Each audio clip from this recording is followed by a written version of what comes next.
So my name is Toks Dada. I'm head of classical music at Southbank Centre in London in the UK, where I lead the UK's largest classical music programme.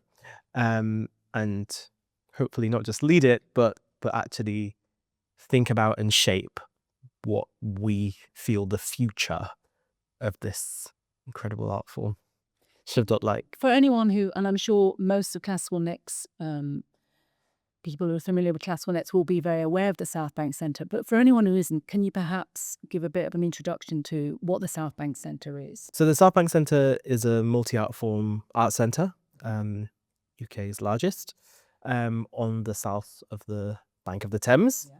Beautiful destination. And across the 11-acre site, we have 3 concert halls, a gallery space, the Hayward Gallery, the National Poetry Library, and a whole range of public open spaces, which is obviously one of the things that Southbank Centre is known for, is the fact that I think it's 2/3 to 1/3 of the space is public space to auditoria space. So we have a vast amount of public space that people can access without purchasing a ticket. And that's one of the things that really makes it a kind of real destination. But in terms of the actual programme, classical music is the largest of all of the art form programmes. We have about 7 art form programmes: classical music, contemporary music, literature and spoken word, dance and theatre, visual art, and then we have a public programme which really activates a lot of those public spaces that I mentioned, and also we have a creative engagement team as well. So it's a huge site, huge programme, but in amongst all of that, classical music is the most significant and obviously the thing that Southbank has been known for historically. And you're here specifically because you gave a talk. Can you just give us a little introduction what that talk was about? Yeah, of course. So yesterday I chaired a panel on evolving the orchestral model, and this really was an exploration of alternative ways that orchestras could work, and also new ways for venues and orchestras to work together, acknowledging that that venue performing group relationship is absolutely crucial. And so that was really the focus of the session, and really the thinking stemmed from, I guess, a personal observation from working with orchestras closely for about 15 years now. That there are various elements of the orchestral model, and specifically the kind of large scale traditional symphony orchestra model, that could benefit from a refresh. And if we're able to refresh those elements, then that will help us move at greater speed in terms of reaching new audiences and all of the evolutions that we often talk about in terms of classical music in order to reach new audiences. But there is often not so much of a dialogue around some of the elements of the orchestral model that might be a hurdle or a barrier to progressing that evolution. So that was the focus of the session. So joining me on the panel were the chief execs of 3 performing arts organisations from the orchestral sector with whom we've been working really closely with as we've been developing the classical programme. So Linda Begbie, who is the chief exec of Manchester Collective, Jonathan Harper, chief exec of Para Orchestra, and also John Hart, chief exec of Aurora, and Aurora, one of our 6 resident orchestras. So I was going to say, because Southbank had 6 resident orchestras. yeah, exactly. So it's a huge kind of network of ensembles that we work closely with. We have 6 resident orchestras. Aurora is one of those, and then we, on top of that, we kind of have this like network of orchestral partners who are also adding to the program in some way. So Manchester Collective and Para Orchestra are kind of part of our group of like wider orchestral partners. And so what we had on the panel yesterday was actually quite an interesting kind of mix of perspectives, like a kind of balance of perspectives from both in and outside of London, which I think is kind of quite important when it comes to those kind of discussions. But yeah, crucially, we were unpacking the experiences of my fellow panelists in relation to different ways of working, because all 3 of them lead organizations that excel in not just producing, work in new ways and finding new ways of presenting classical music. But actually, there are various aspects of how they run their organizations that is so different to your traditional large scale symphony orchestra. Everything from not just the work, but how they talk about and communicate about the work to the audiences, how they're structured internally, various things we were unpacking in that session. So yeah, that was the focus, and really the idea was to spark new thinking amongst those in the room. We made it really clear that the intention is not for every single large scale symphony orchestra to replicate the model that Power Orchestra or Meister Collective or Aurora you operate by. That's not the idea, but hopefully people went away from that conversation with maybe a little nugget of, I didn't think about doing that thing in that way. And perhaps that's something that they could take back and kind of start to seed in their own organizations. So how have you seen a change being at the Southbank Centre? Because you've been there now for 4.5 years. Yes, and Yes. I know this is something that you clearly felt passionate about and tried to implement at the Southbank. How are you seeing things evolving? Yeah, we've made some significant evolutions to the program actually in the 4.5 years that I've been there. And we started very much at a small scale, right? So it's always a good place to start. So we started at a small scale, really thinking about how can we evolve the experience, the classical music experience.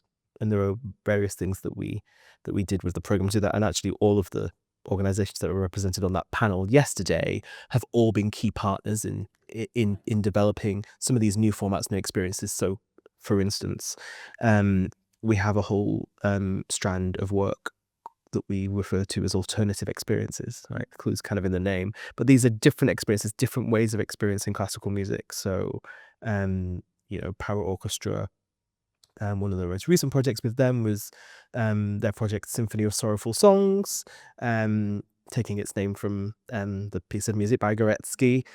So, they were not presenting kind of, super contemporary work. It was, it is work from the classical music canon, but presented in a different way.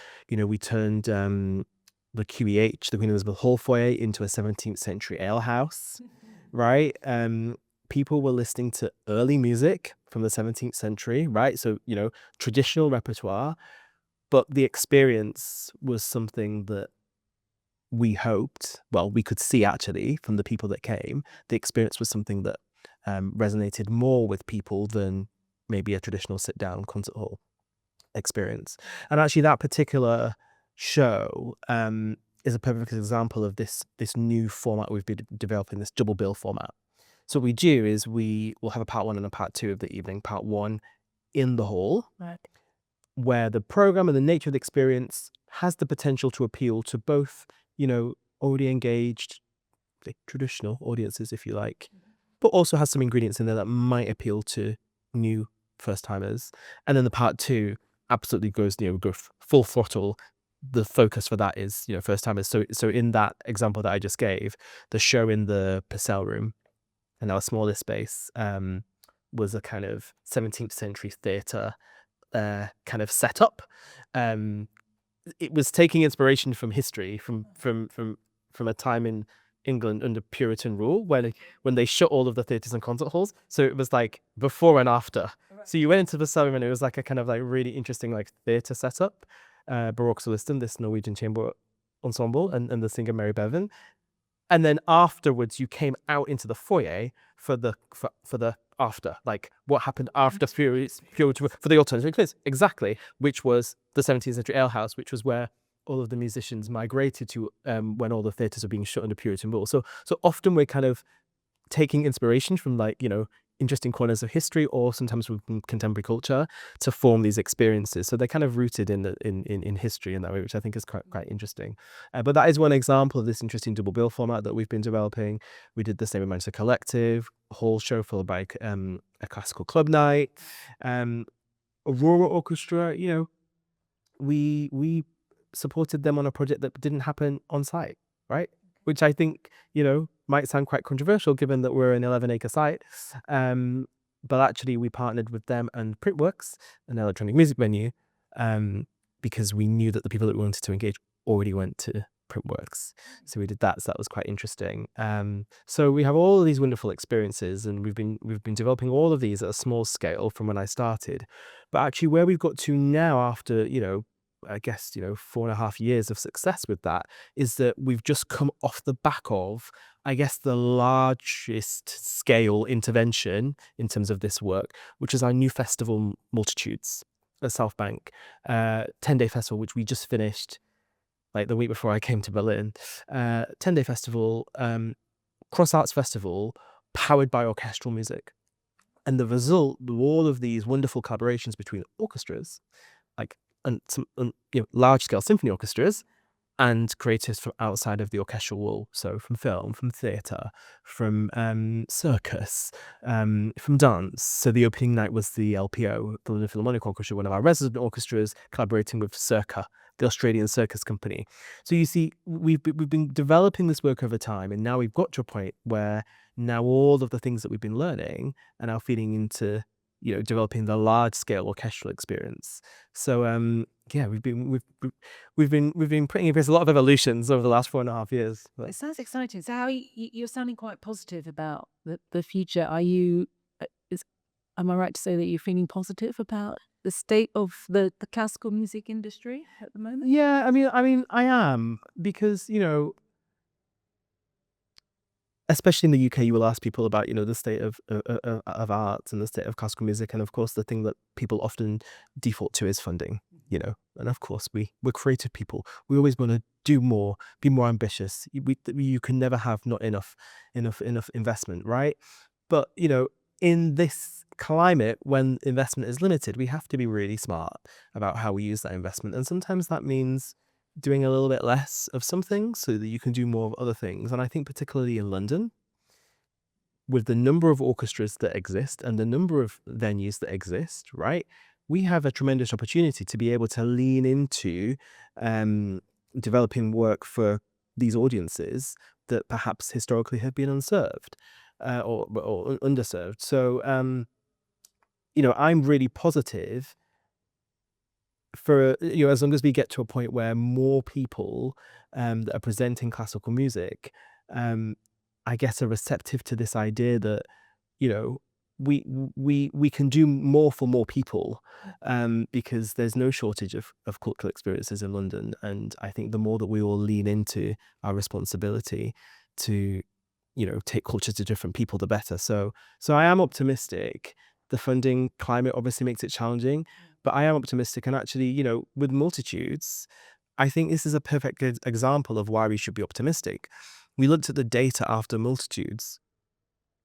I think it was something like 59% of people that came to Multitudes were first timers to classical music at the centre. Right, that's impressive. 59%. Some of them were first timers to classical, but were already coming to the centre. Great, and that's the model, kind of like working, right? That combination of classical music and creators from other art forms. So we had audiences from other art forms going through, but some of those people were also new to the centre completely, right?